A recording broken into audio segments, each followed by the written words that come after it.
Bonjour et bienvenue dans cette nouvelle vidéo où nous allons parler de l'inscription dans une université qui octroie une exemption des frais de scolarité. Alors j'ai reçu beaucoup de commentaires qui me disent oui, comment est-ce que je peux faire une demande pour m'assurer que voilà l'université ou le cégep dans lequel j'ai fait ma demande est vraiment éligible à une exemption et comment puis-je me rassurer. Alors premièrement, j'aimerais essayer de réexpliquer, j'avais déjà fait une vidéo préalablement. Donc j'avais voulu vraiment réexpliquer ces informations que je vais partager avec vous. Donc, si vous êtes nouveau sur ma chaîne, n'hésitez pas à vous abonner premièrement, à liker la vidéo, à commenter et à partager à vos proches pour qu'eux aussi ils puissent faire partie de notre communauté. Alors je profite en même temps pour remercier tous ceux qui sont abonnés à cette chaîne et merci vraiment à vous.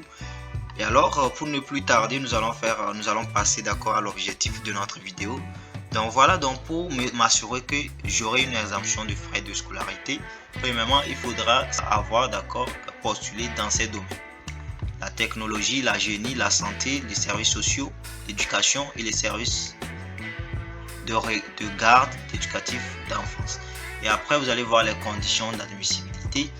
Et ce qui m'intéresse, c'est de postuler dans ces universités ou dans ces collèges, d'accord, pour s'assurer que voilà j'aurai une exemption de frais de scolarité bien sûr. Donc par exemple, si nous prenons le cas de l'université Laval par exemple, donc il suffit de cliquer sur le lien université Laval et là nous allons voir rentrée d'hiver 2023. Donc ça a déjà commencé, donc on ne peut pas postuler dans ce domaine. Et là nous allons venir au niveau de futurs étudiants et là nous allons voir les bourses perspectives Québec, d'accord.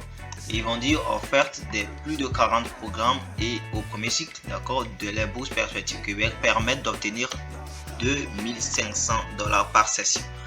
Donc nous allons cliquer sur détails et programmes d'éligibilité et nous allons voir programme de bourse. Nous allons voir au premier cycle, finance au premier cycle, deuxième cycle, troisième cycle. Donc nous avons la possibilité de voir tout ça. Par exemple, au premier cycle, nous avons des bourses qui peuvent aller jusqu'à 15 000 pour un programme de 3 ans et à 20 000 pour un programme de 4 ans. Et là, nous allons voir le domaine d'études. C'est le même domaine qu'ici, que nous avons vu ici. C'est le même domaine, d'accord. Ils disent enseignement, génie, technologie, santé, services sociaux. Par exemple, nous allons voir les programmes au niveau de l'enseignement. Nous avons tous ces programmes-là. C'est un grand lot. Au niveau de la génie, nous avons ces programmes aussi. La technologie, ça. La santé et services sociaux, ces programmes aussi. Donc, par exemple, si je veux faire ma demande, au niveau de la génie, par exemple, si je veux faire mon baccalauréat en génie civil, il suffit de cliquer ici, génie civil. D'accord. Et après avoir cliqué génie civil, nous allons voir ce qui c'est que les génies civils. Ils vont essayer de parler de ce qui c'est que essayer d'expliquer en fait le programme. Et nous allons voir, c'est un programme qui a 120 crédits, reconnaissance d'acquis maximum 60 crédits. Alors 4 ans, c'est un durée de 4 ans. Donc ça veut dire que pour les programmes de 4 ans, on avait vu ici que l'étudiant peut avoir jusqu'à 20 000 $ pour un programme de 4 ans. Donc voilà, donc il dit la section c'est pour la session d'automne. Donc vous allez voir un petit briefing sur le programme, à qui s'adresse le programme, pour voir si vous êtes vraiment quelqu'un qui peut être éligible à ce programme ou soit quelqu'un qui est intéressé à ce programme. Nous allons voir les perspectives à venir, l'emploi, tout ça. Et là, pour ne pas tarder, nous allons voir les exigences pour automne.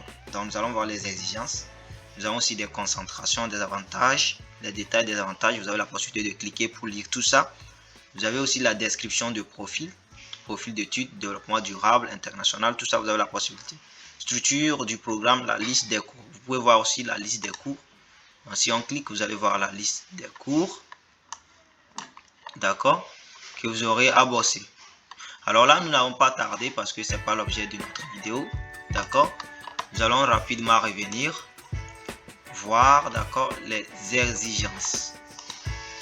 Dès que nous allons voir les exigences, vous allez voir, ils disent quoi? Pour connaître les exigences d'admission, choisissez la catégorie qui correspond à votre situation. Alors c'est quoi notre situation? Nous sommes hors Québec. Si vous êtes au Québec, vous cliquez ici Si vous êtes au Canada mais hors du Québec, vous cliquez ici. Mais si vous êtes hors du Canada, alors là c'est notre profil ici. Ils disent pour les conditions à acquérir avant de postuler. Il dit diplôme d'études préuniversitaires totalisant 13 années d'études. Donc ça équivaut à un baccalauréat du 3e degré chez nous qui s'appelle Bac 2, ou diplôme d'études préuniversitaires totalisant 12 années et une année d'études supérieures. Les formations jugées satisfaisantes en sciences, mathématiques. Donc la formation que vous avez eu doit comporter sur ces matières, surtout la science. Voilà. Donc série D, E, F, genre quelque chose comme ça. T. Donc vous allez voir diplôme d'études, vous allez voir tout ça. Alors moi, ce qui m'intéresse, vous avez la possibilité de voir l'équivalence de vos diplômes. D'accord? Donc en cliquant sur équivalence, ils vont vous amener ici, vous allez choisir votre pays. Et là, nous allons voir, ils disent quoi? Certificat de baccalauréat du 3e degré, deuxième partie. Donc c'est le Bac 2. Ça correspond à 13 années d'études. Donc vous avez la possibilité avec le Bac 2 de postuler avec ce programme. Donc ils disent connaissance du français. Donc vous avez la possibilité de lire tout ça pour avoir une idée sur les connaissances de français qu'ils demandent et tout ça. Ce sont des conditions supplémentaires bien sûr. Donc maintenant que nous avons vu tout ça, si notre profil vraiment match avec ces conditions, qu'est-ce que nous allons faire? Déposer votre candidature. Donc vous allez juste cliquer sur déposer votre candidature, d'accord, pour pouvoir faire votre demande d'admission. Donc ça, vous pouvez voir, d'accord, les demandes d'admission que j'ai fait sur d'autres profils. Donc dès que vous allez cliquer sur déposer votre candidature, vous allez juste avoir accès, d'accord, à un portail où vous allez créer votre compte et faire votre demande. Donc voici un peu ce que j'aimerais éclaircir sur cette page de l'Université Laval. Donc si vous êtes nouveau sur ma page, n'hésitez pas à vous abonner pour ne pas manquer nos prochaines vidéos. Merci beaucoup, à bientôt.